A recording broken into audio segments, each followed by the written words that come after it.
के बारे में आज हम लोग बात करते हैं। अरे पक्का ही लड़ेगा तो पक्का 100% ही लड़ेगा खंड 2 से। तो हाँ तो दोस्तों बिना टाइम गवाए शुरू करते हैं। कड़बक।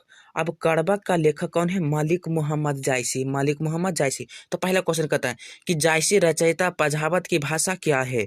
क्या है? तो अवधी।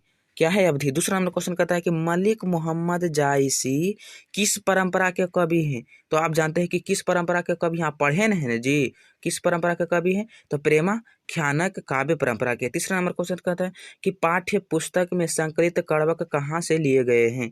कहाँ से लिए गए? तो पजावत से। चौथा नंबर क्वेश्चन है कि सुमेरु का पर्याय है। सुमेरु का पर्याय क्या है? आप जानते हैं, पढ़े, अच्छा पढ़े कि नहीं? कंचनगिरी से। पांचवा नंबर क्वेश्चन कहते हैं जायसी ने अपनी आंख की उपमा किससे की है? तो किससे की है? तो दर्पण से। किससे? ऑप्शन नंबर डी, दर्पण से।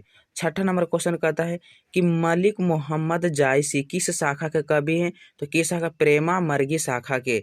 सातवां नंबर क्वेश्चन है कौन सी कीर्ति जायसी की नहीं है? सातवां नंबर, कौन सी कीर्ति जायसी की नहीं है? तो ऑप्शन नंबर डी, मृगावती का, मृगावती। आठवां नंबर क्वेश्चन कहता है कि पाठ्य में संकलित कड़वक कहाँ से लिए गए हैं? कहाँ से लिए गए हैं? पाठ्य में संकलित कड़वक कहाँ से लिए गए हैं? तो पजावत से। कहाँ? पजावत से। नौवां नंबर क्वेश्चन की पजावत किसकी रचना है? तो पजावत जायसी की।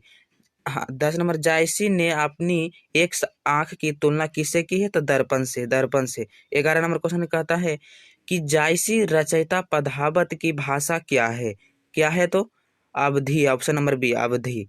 12वां नंबर, हाँ, 12वां नंबर क्वेश्चन है कि पद्मावत के कवि कौन है? 12वां नंबर क्वेश्चन देखिएगा, पद्मावती के कवि कौन है? तो मलिक मोहम्मद जायसी। 13वां नंबर क्वेश्चन कहता है जायसी ने रत्नासेन एवं पद्मावती के कथा के किसके द्वारा सींचा? किसके द्वारा खींचा? अपने आंसुओं से। अपने आंसुओं से। 14 नंबर क्वेश्चन कहता है कि जायसी का जन्म 1492 में किस गांव में हुआ? किस गांव में? जायसी नामक गांव में। जायसी नामक गांव में। 15वां, निम्नलिखित में कौन सी रचना जायसी की नहीं है? तो option number C, Kamayani. 16 number कहता है कि जायसी ने रत्नासेन का पद्मावती की कथा किस प्रकार जोड़ा?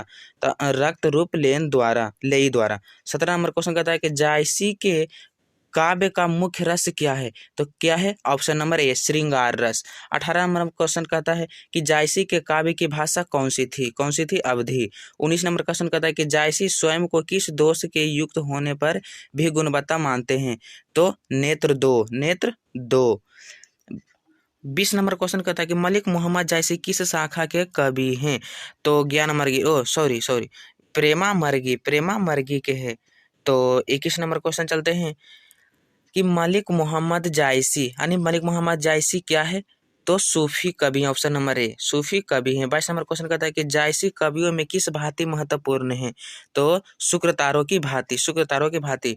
जायसी का काव्य किस प्रकार गंभीर एवं व्यापक है? तो ऑप्शन नंबर डी, समुद्र की भांति। 24 नंबर कहता है जायसी हिंदी साहित्य की किस काव्य धारा के से जुड़े हैं? किस काव्य धारा? तो प्रेमा मर्गी शाखा से। 25 नंबर क्वेश्चन कहता है कि फूल मरे पै मरे ना बासु का क्या तात्पर्य है? इसका क्या तात्पर्य है? तो ऑप्शन नंबर ए, फूल के मुरझाते ही सुगंध समाप्त हो जाता है। 26 नंबर कहता है कि इनमें से प्रेस की पीर के कवि हैं? तो कौन है? जायसी। Option number A. अगला कहता है मलिक मोहम्मद जायसी कैसे कवि हैं? तो कैसे कवि हैं? तो ऑप्शन नंबर ए, प्रेमा मर्गी। 28 नंबर क्वेश्चन कहता है कि कड़बक, अगला लगे 28 नंबर क्वेश्चन चलते हैं कि कड़बक किसकी रचना है? तो कड़वा की किसकी रचना है? तो option number B, Malik Mohammad Jayasi. 29 नंबर क्वेश्चन कहता है कि मलिक मोहम्मद जायसी किस परंपरा के कवि है? तो किस? तो ऑप्शन नंबर सी, प्रेमा संख्यान काव्य। 30 नंबर क्वेश्चन कहता है कि मलिक मोहम्मद जायसी के निवास स्थान कहाँ था? अब कहाँ था? तो ऑप्शन नंबर ए, इसमें दिया है ये तो, लेकिन डी होगा, जायसी कब्र अमेठी उत्तर प्रदेश।